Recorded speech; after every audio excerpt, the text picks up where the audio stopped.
ಮಗು ಇವತ್ತು direct flight ಇಲ್ಲಿಂದ ಬಿಡ್ತಿಲ್ಲ ನಾನು ಉಪನಯನ ಮಾಡಿದ್ದಾರೆ.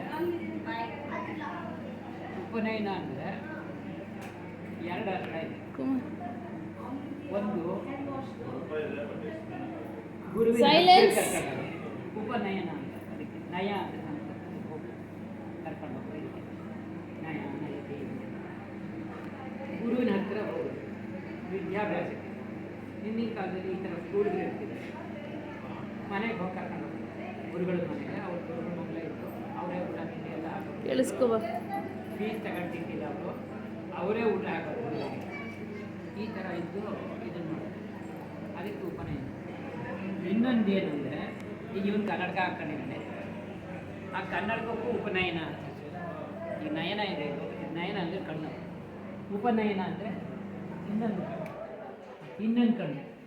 ಇಲ್ಲಿವರೆಗೆ ಅವನು ಯಾಕೆ ಕನ್ನಡಕ ಹಾಕೊಂಡಿದ್ದಾನೆ ಅಂದರೆ ಇದು ಸರಿಯಾಗಿ ಕಾಣಲ್ಲ ಅಂತ, ಚೆನ್ನಾಗಿ ಕಾಣುತ್ತೆ ಅಂತ ಈ ಕನ್ನಡಕ ಸುಮ್ಮನೆ ಲಕ್ಷಣವಾಗಿ ಕಾಣಲಿ ಇರ್ತದೆ.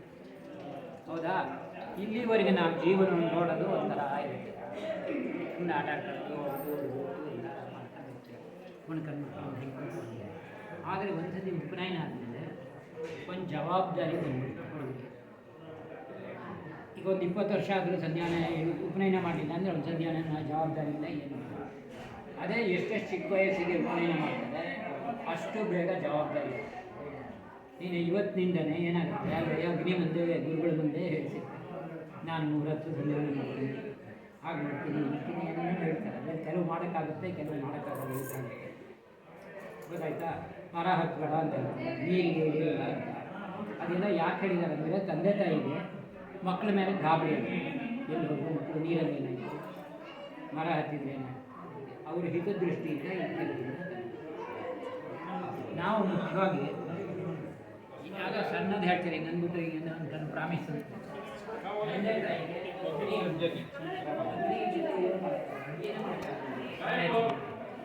ಹಾಗಾಗಿ ತುಂಬ ಎಸೆನ್ಷಿಯಲ್. ಆ ಅಗ್ನಿ ಮುಂದೆನೇ ನಮ್ಮ ಎಲ್ಲ ಕಾರ್ಯಕ್ರಮಗಳು ಮಾಡೋದು.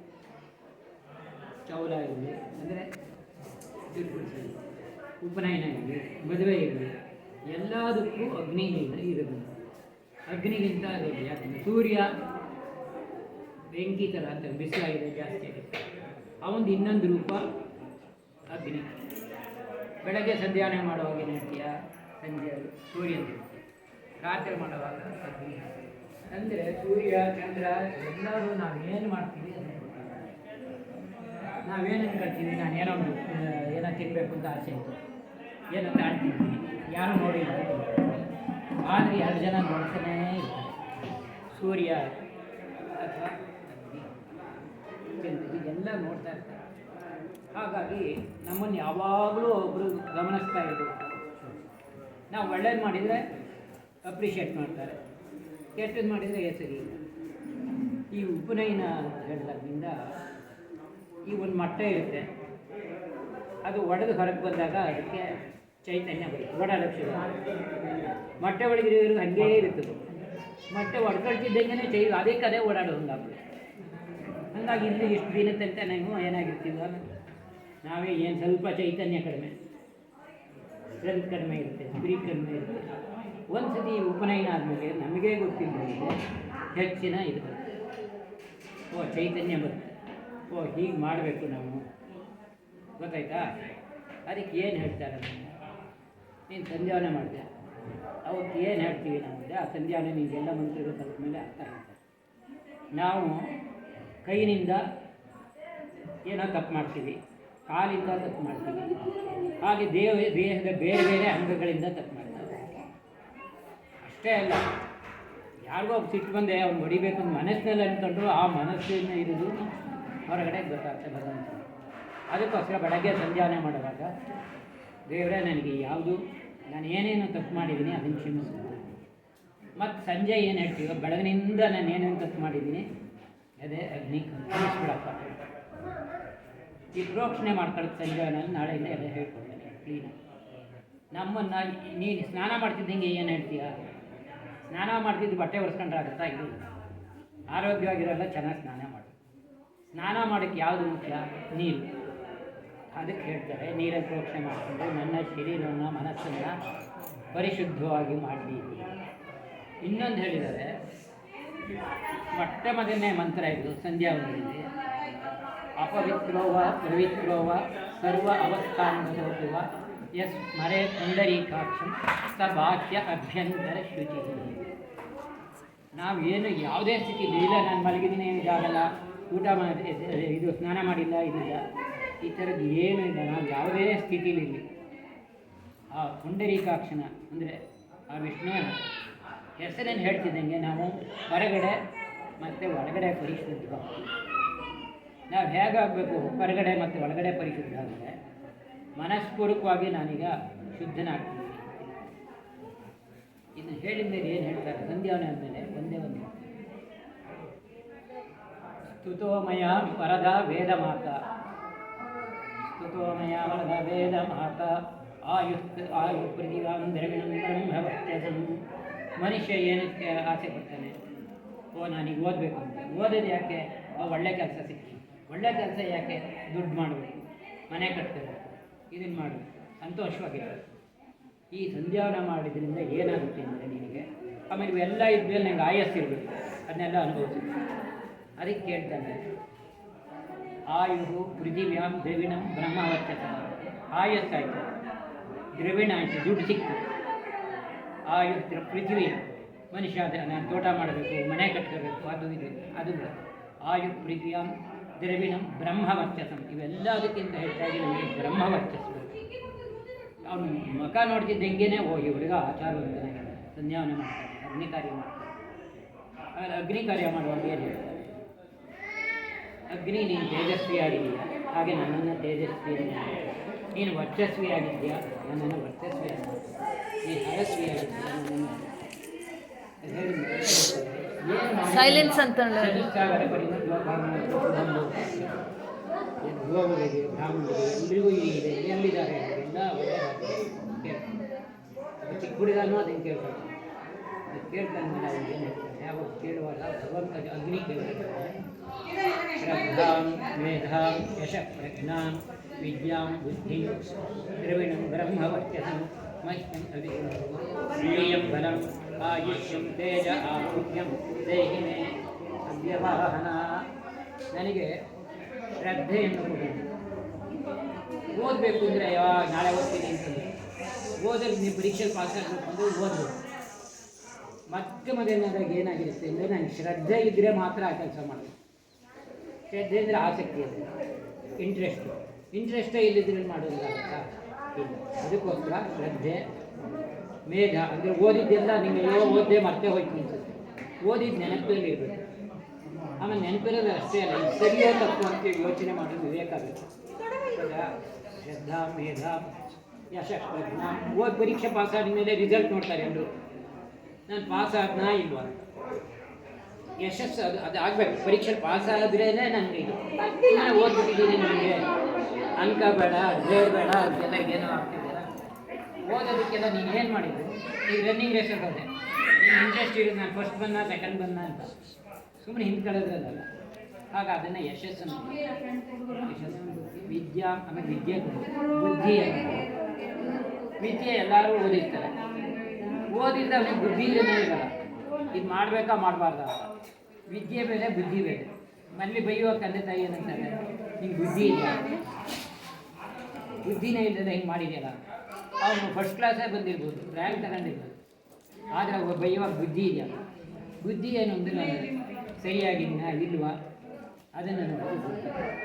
ಯಾವುದು ಶ್ರೀಯಂಬರಂ ಇದೆಲ್ಲ ಇದೆ.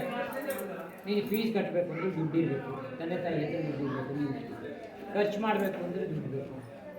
ನೀನು ಬಸ್ಸಲ್ಲಿ ಹೋಗ್ತೀನಿ ಅಂದರೆ ಬಸ್ ಚಾರ್ಜ್ ಎಷ್ಟು ದುಡ್ಡು ಇರಬೇಕು, ಟ್ರೈನಲ್ಲಿ ಹೋಗ್ತೀನಿ ಅಂದರೆ ಟ್ರೈನಲ್ಲಿ ಎಷ್ಟು ದುಡ್ಡು, ಏರೋಪ್ಲೇನಲ್ಲಿ ಹೋಗ್ತೀನಿ ಅಂದರೆ ಅದಕ್ಕೆ ಬೇಕಾದಷ್ಟು ದುಡ್ಡು. ನಾನೊಂದು ಒಳ್ಳೆ ವಾಚ್ ಕಟ್ಕೊಳ್ತೀನಿ ಅಂದರೆ ದುಡ್ಡು. ಹಿಂಗೆ ಎಲ್ಲದಕ್ಕೂ ಇದಾದರೆ ದುಡ್ಡು ಇರುತ್ತೆ, ಅದು ಮುಖ್ಯ ದುಡ್ಡು ಇದು. ಆಮೇಲೆ ಬಲಮಯ, ಆಮೇಲೆ ಶರೀರದಲ್ಲಿ ಶಕ್ತಿನೇ ಇದ್ದಲ್ಲ ಇದ್ರೆ ಹಾಸಿಗೆ ಮೇಲೆ ಇರೋಂಗೆ ಏನೆಲ್ಲ ಇದ್ರೆ ಏನು ಪ್ರಯೋಜನ? ಅದಕ್ಕೆ ನನಗೆ ಬಲ ಕೊಡಿ. ಬಲ ಇದ್ದರೆ ನೀನು ಇನ್ನೊಂದು ಏನಾದರೂ ಕೆಲಸ ಮಾಡೋಕ್ಕಾಗಲ್ಲ. ಈಜು ಹೊಡಿಬೇಕು ಅಂದರೆ ಬಲ ಬೇಕು, ಮರ ಹತ್ತಬೇಕು ಅಂದರೆ ಬಲ ಕೊಡು. ಆಯುಷ್ಯಂ ತೇಜ್ ಆಯಸ್ಸನ್ನು ಕೊಡು, ತೇಜಸ್ಸನ್ನು ಆರೋಗ್ಯವನ್ನು ಕೊಡು. ಈಗ ಹೇಳಿದೆ ಅಗ್ನಿ ಕಾರ್ಯದಲ್ಲಿ ಆ ಮಂತ್ರ ಗೊತ್ತಾಯ್ತಾ? ಹಿಂಗಾಗಿ ಅದಕ್ಕೋಸ್ಕರ ಏನು ಮಾಡಿದೆ ನನಗೆ ಹೇಳೋದಿದ್ರೆ, ಪ್ರತಿದಿನ ಈ ತಂದೆ ತಾಯಿಗೆ ಏನು ಅಂದರೆ ತಂದೆ ಜವಾಬ್ದಾರಿ ಮುಗ್ದೋದಂಗೆ. ನಿನಗೆ ಇವತ್ತಿನಿಂದ ಗಾಯತ್ರಿ ಉಪದೇಶ ಮಾಡಿದ್ದಾರೆ. ಗಾಯತ್ರಿ ಏನು ಹೇಳ್ತಾನೆ ನನಗೆ, ಆ ತಾಯಿ ನನಗೆ ನನ್ನ ಬುದ್ಧಿಯನ್ನು ಸರಿಯಾದ ದಾರಿಯಲ್ಲಿ ಪ್ರಚೋದಿಸಿದ. ಒಬ್ಬ ಓದ್ದವನು ಅವನ ಬುದ್ಧಿಯನ್ನು ಸರಿಯಾಗಿ ಉಪಯೋಗಿಸ್ಬೇಕು. ಹೌದಾ? ಮೊಬೈಲಲ್ಲಿ ನೋಡ್ತೀಯ, ಮೊಬೈಲಲ್ಲಿ ಯಾವುದೋ ಇದು ಬರುತ್ತೆ, ಇನ್ನು ಸ್ಕೂಲಿಗೆ ಸಂಬಂಧಪಟ್ಟಿದ್ದು ಇರುತ್ತೆ, ಬೇಡದ್ದು ಇರುತ್ತೆ. ಇದರಲ್ಲಿ ನಾನು ಯಾವ್ದು ಹಾಕಬೇಕು, ಯಾವ್ದು ಬಿಡಬೇಕು ಅನ್ನೋದು ಅದು ನಿನಗೆ ಗೊತ್ತಾಗುತ್ತೆ. ಹಿಂಗೆ ಅದಕ್ಕೋಸ್ಕರ ಇನ್ಮೇಲೆ ಗಾಯತ್ರಿ ಉಪದೇಶ ಮಾಡಿರೋದ್ರಿಂದ ಇಲ್ಲಿವರೆಗೆ ಆಟ ಆಡ್ಕೊಂಡು ಫ್ರೀಯಾಗಿದೆ. ಬೆಳಗ್ಗೆ ಸಂಜೆ ಯಾರೂ ನಿನ್ನನ್ನು ಕೇಳ್ತಿರಲಿಲ್ಲ. ಇವಾಗ ಬೆಳಗ್ಗೆ ಸಂಧ್ಯಾವನೆ ಆಯಿತು ಬಾ ಅಂತ ಕರೀತಾರೆ, ಸಂಧ್ಯಾವನೆ ಆಯಿತು ಸಂಧ್ಯಾವನೆ ಮಾಡೋಕ್ಕೆ ಬಾ ಅಂತ. ಗೊತ್ತಾಯ್ತಾ? ಇವನು ಸಂಧ್ಯಾನೆ ಮಾಡ್ಬೇಕಾ? ಗೊತ್ತಾಯ್ತು. ಅದಕ್ಕೋಸ್ಕರ ಪ್ರತಿದಿನ ನನಗೆ ಎಷ್ಟಾಗುತ್ತೋ ಅಷ್ಟು ನಾನು ಹೇಳೋದು ನಿಮಗೆ ಗಾಯತ್ರಿ ಮಾಡಬೇಕು. ಮನಸ್ಸಿನಲ್ಲೇ ಗಾಯತ್ರಿ ಮಾಡ್ಕೊಂಡು ಸಾಕು. ನನಗೆ ಸಂಧ್ಯಾವನೆ ಮಾಡಿದ್ರೆ ಅಲ್ಲೆಲ್ಲೋ ಇದಿಲ್ಲ, ನನ್ನ ಪಂಚತ್ರ ಇಲ್ಲ, ಉದ್ಯಾನ ಇಲ್ಲ, ಜಾಗ ಇಲ್ಲ, ಮನಸ್ಸಿನಲ್ಲಿ ಸಂಧ್ಯಾವನೆ ಮಾಡಿಬಿಟ್ಟು ಆಗ್ತಾ ಇರುತ್ತೆ. ಗಾಯತ್ರಿ ಒಂದು ಮಂತ್ರ ಇದೆಯಲ್ಲ, ಅಷ್ಟನ್ನೇ ನೀನು ಸುಮ್ಮನೆ ಎಲ್ಲ ಎಲ್ದಿದ್ದು ಆ ಗಾಯತ್ರಿ ಒಂದು ಮಂತ್ರನೂ ಹೇಳ್ತಿದ್ದೆ, ಅದ್ರ ಶಕ್ತಿ ಇರುತ್ತೆ. ಗೊತ್ತಾಯ್ತಾ? ಹಾಗಾಗಿ ಶ್ರದ್ಧೆಯಿಂದ ಗಾಯತ್ರಿ ಜಪ ಮಾಡಿ, ಅದು ಎಲ್ಲ ಒಳ್ಳೆಯದನ್ನು ಮಾಡ್ತದೆ. ಪ್ರತಿಯೊಂದಕ್ಕೂ ಇದೆ ಇದು. ಇಲ್ಲಿವರೆಗೆ ಏನಾಗಿತ್ತು ಅಂದರೆ, ನೀನು ಹೇಳಿದ್ನಲ್ಲ, ಇವತ್ತಿನಿಂದ ನಿಮಗೆ ದ್ವಿಜ ಅನಿಸ್ತಾ ಇದೆ ಅಂದರೆ 2ನೇ ಸತಿ ಹುಟ್ಟಿಲ್ಲ. ಇಲ್ಲಿವರೆಗೆ ಏನೋ ಒಂಥರ ಇದ್ದರೆ ಇನ್ನು ಮುಂದೆ ಜವಾಬ್ದಾರಿ ಬರುತ್ತೆ. ಉಪನಯನ ಆಗುತ್ತೆ. ಏನು ಉಪನಯನಗಳು ಅಂದರೆ ಇದೇನು ನಾವು ಸರಿಯಾಗಿ ಮಾಡಬೇಕು. ಇದು ಯಾವಾಗಲೂ ನನಗೆ ಗೊತ್ತಾಗ್ತದೆ, ಏನೇ ಕೆಲಸ ಮಾಡ್ಬೋದು ಇದು ಸರಿಯಾಗಿತ್ತಪ್ಪ ಅಂತ. ನಾವು ಎಷ್ಟೋ ಒಂದು ಸತಿ ನನ್ನ ಆಸೆಯಿಂದ ತಪ್ಪು ದಾರಿ ನಿಡ್ಕೊಂಡು, ಆದರೆ ಆ ಸರಿ ದಾರಿ ಅದಕ್ಕೆ ನನ್ನ ಗಾಯತ್ರಿ ಮಂತ್ರ ನನ್ನ ಸರಿಯಾದ ದಾರಿ ನಮ್ಮನ್ನು ದಿನಕ್ಕೂ ಪ್ರವರ್ಧಮಾನ ಮಾಡುತ್ತೆ. ಅಂದರೆ ಮೇಲ್ಮೇಲೆ ನಮ್ಮನ್ನು ಕರ್ಕೊಂಡು ಹೋಗುತ್ತೆ. ಅದಕ್ಕೋಸ್ಕರ ನಮ್ಮ ತಂದೆ ತಾಯಿ ಮಕ್ಕಳಿಗೆ ಸರಿಯಾದ ದಾರಿ ಕೊಡೋದಕ್ಕೆ, ಅವರಿಗೆ ಮಾರ್ಗದರ್ಶನ ಮಾಡಬೇಕು ಅಂತ ಹೇಳಿ ಉಪನಯನ ನಿಮಗೆ ಗಾಯತ್ರಿ ಮಾಡಿದ ಹಾಗೆ ನಿಮ್ಗೆ ಅರ್ಥ ಆಗುತ್ತೆ ಅದ್ರ ಶಕ್ತಿ. ಆದ್ದರಿಂದ ಮಗು ಇವನಿಗೂ ಹೊಸದಾಗಿ ಉಪನಯನ ಇದೆ.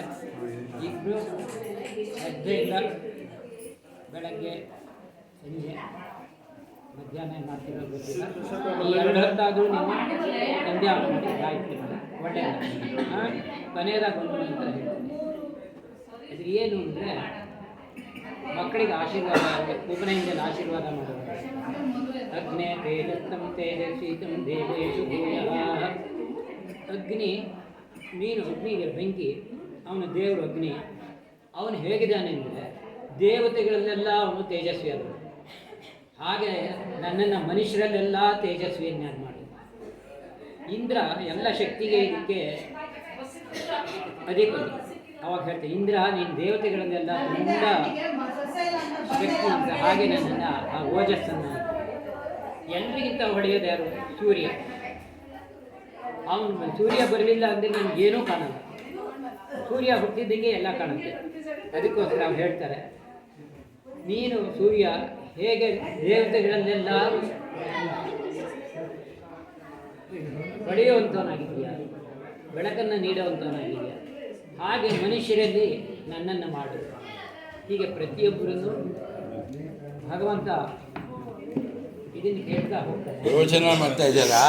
ಹಾಗೆ ಇದನ್ನು ಆಶೀರ್ವಾದ ಮಾಡ್ತಾರೆ. ಈಗ ನೀನು ತೇಜಸ್ವಿಯಾಗು, ಇಂದ್ರನಂತೆ ಶಕ್ತಿಯುತನಾಗು, ಸೂರ್ಯನಂತೆ ಪ್ರಕಾಶಿಸುವಂಥವನಾಗಿ ಹೊಳೆಯುವಂಥವನಾಗಿ. ಇದೆಲ್ಲ ಇದ್ಮೇಲೆ ನಮ್ಗೆ ಇನ್ನೇನು? ಇದನ್ನೆಲ್ಲ ಕೊಟ್ಟಿರೋರು ಯಾರು? ಗುರುಗಳು ಮತ್ತು ತಂದೆ. ಮೊದಲನೇ ಗುರು ಯಾರು ಅಂದರೆ ತಂದೆನೇ. ತಂದೆನೇ ಉಪದೇಶ ಮಾಡೋದು. ಆಮೇಲೆ ಬೇರೆ ಗುರುಗಳು ನನಗೆ ಬೇರೆ ಬೇರೆ ಮಂತ್ರ ಹೇಳ್ಕೊಡ್ತಾರೆ. ಆದರೆ ಎಲ್ಲ ವೇದಕ್ಕೆ ತಾಯಿ ಯಾರು ಅಂದರೆ ವೇದ ಮಾತಾ ಗಾಯತ್ರಿ. ನೀನು ಯಾವ ಮಂತ್ರ ಕಲಿ, ಏನೇ ಕಲಿ, ಅದಕ್ಕೆ ಮುಖ್ಯವಾದ ಯಾವುದು ಅಂದರೆ ಗಾಯತ್ರಿ. ಅಂತಹ ಗಾಯತ್ರಿಯನ್ನು ನಿಮಗೆ ತಂದೆಯಾದವರು ಕೊಟ್ಟಿರ್ತಾರೆ. ಇದು ನೀನು ಹೊರಗಡೆ ಪ್ರಪಂಚಕ್ಕೆ ಹೋಗೋಕ್ಕೆ ಬಾಗಿಲು ತೆಗೆದಾಗಿದ್ದು. ಅದಕ್ಕೋಸ್ಕರ ತಂದೆ ನೀನು ಈಗ 15 ಮಂದಿ ಹೇಳಿದ್ದೆ, ಎಲ್ಲ ಜನ ಮಂದಿ ಇಷ್ಟೆಲ್ಲ ಜನ ಮಂದಿ ಎಲ್ಲ ಖರ್ಚು ಮಾಡಿದ್ದಾರೆ, ಎಲ್ರಿಗೂ ಊಟ ಹಾಕಿದ್ದಾರೆ, ತಿಂಡಿ ಹಾಕಿದ್ದಾರೆ, ದಕ್ಷಿಣ ಕೊಟ್ಟಿದ್ದಾರೆ. ಅದೆಲ್ಲ ಯಾಕೆ ಕೊಟ್ಟಿರ್ತಾರೆ? ಅವರೇ ಇಟ್ಕೋಬೋದಲ್ಲ. ಆದರೆ ನಿಮಗೆ ಶ್ರೇಯಸ್ಸಾಗಿದೆ. ಎಲ್ಲ ಜನ ಮುಂದೆ ನೀನು ಹೇಳಿದ್ಯಾ, ನಾನು ಒಳ್ಳೆ ಮಾತಲ್ಲಿ ಹೋಗ್ತೀನಿ, ಸಂಧ್ಯಾವನ ಮಾಡ್ತೀನಿ, ದೇವ್ರ ಪೂಜೆ ಮಾಡ್ತೀನಿ, ನಾಳೆ ಮಂತ್ರ ಕಲಿತೀನಿ. ಇದು ಒಬ್ಬರೇ ಅಲ್ಲ, ಇಷ್ಟೆಲ್ಲ ಜನ ಕರ್ಸೋದು. ಯಾಕೆಂದರೆ ಅಷ್ಟೆಲ್ಲ ಜನ ಮುಂದೆ ನಾನು ಹೇಳಿದ್ದೀನಿ, ಇನ್ನೇನು ಮಾಡಬೇಕು. ಇದನ್ನು ನೀವು ಎಲ್ಲ ಇದು ಮಾಡಿ ನಿಮ್ಗೆ ಹಗಲು ರಾತ್ರಿ ನಿಮ್ಗೆ ಏನು ಅನಿಸುತ್ತೆ ಅವಾಗ ಪುರ್ಸೊತ್ತು ಸಿಕ್ಕದಾಗಲೆಲ್ಲ ನಮ್ಮ ಮನಸ್ಸಿನಲ್ಲಿ ಗಾಯಕೊಂಡು ಇಲ್ಲ ದೇವ್ರನ್ನ ನೆನಪು. ಯಾಕಂದ್ರೆ ಮನಸ್ಸು ಯಾವಾಗಲೂ ಆ ಕಡೆಗೆ ಈ ಕಡೆ ಓಡಾಡ್ತಾ ಇರ್ತದೆ. ಆ ಮನಸ್ಸು ಆ ಕಡೆಗೆ ಈ ಕಡೆ ಓಡಾಡ್ತಾ ಇರಬೇಕಂದ್ರೆ ಯಾವಾಗ ಒಂದಂತೂ ಇದ್ದೇ ಇರುತ್ತೆ. ನಾವು ಗಾಯತ್ರಿ ಬಗ್ಗೆ ಯೋಚನೆ ಮಾಡಿದ್ರೆ ಇನ್ನೊಂದು ವಿಚಾರ ಬಿಟ್ಟು ಆ ವಿಚಾರ ಮಾತ್ರ ಇದ್ಬಿಟ್ಟು ನೀನು ನಾಳೆ ಸಂಧ್ಯಾವನೆ ಮಾಡಿ ಕೂತ್ಕೊಂಡ್ರೆ ಪೂರ್ತಿ ಸಂಧ್ಯಾವನೆ ಇದೆ ಆಗಲ್ಲ, ಎಲ್ಲೆಲ್ಲೋ ಮನಸ್ಸು ಹೋಗ್ತಾರೆ. ಮತ್ತೆ ಎಳ್ಕೊಂಬರ್ಬೇಕಲ್ಲ, ಮತ್ತೆ ಗಾಯತ್ರಿ ಕರೆಗೆ ಇರಬೇಕು. ನೀನು ಇನ್ನೊಂದು ವರ್ಷ, ಈ ವರ್ಷಕ್ಕಿಂತ ಮುಂದಿನ ವರ್ಷ ಹೆಚ್ಚು ಅಭಿವೃದ್ಧಿ ಆಗುತ್ತೆ. ಸ್ಕೂಲಲ್ಲೆಲ್ಲ ನೀನು ಹೆಂಗೆ ಗಾಯತ್ರಿ ಮಾಡ್ತೀವಿ ಅನ್ನೋದು ನಿನಗೆ ಬರೋ ಮಾರ್ಕ್ಸಿಂದಾನೇ ಗೊತ್ತಾಗೋಗ್ಬಿಡುತ್ತೆ. ಗೊತ್ತಾಯ್ತಾ? ನಿಮಗೆ ಗೊತ್ತಾಗುತ್ತೆ ಸರಿಯಾಗಿ ಗಾಯತ್ರಿ ಮಾಡ್ತೀವಿ. ಆದ್ದರಿಂದ ದೇವರು ಒಳ್ಳೆಯದು ಎಲ್ಲ ಹಿರಿಯರ ಪರವಾಗಿ ನಿಮಗೆ ನೆನಪಿಟ್ಟು ಅದು ರೆಕಾರ್ಡ್ ಮಾಡ್ಕೊಂಡಿದ್ದಾರೆ. ಅದನ್ನು ಅವಾಗ ಕೇಳ್ಕೊಳ್ತೀನಿ.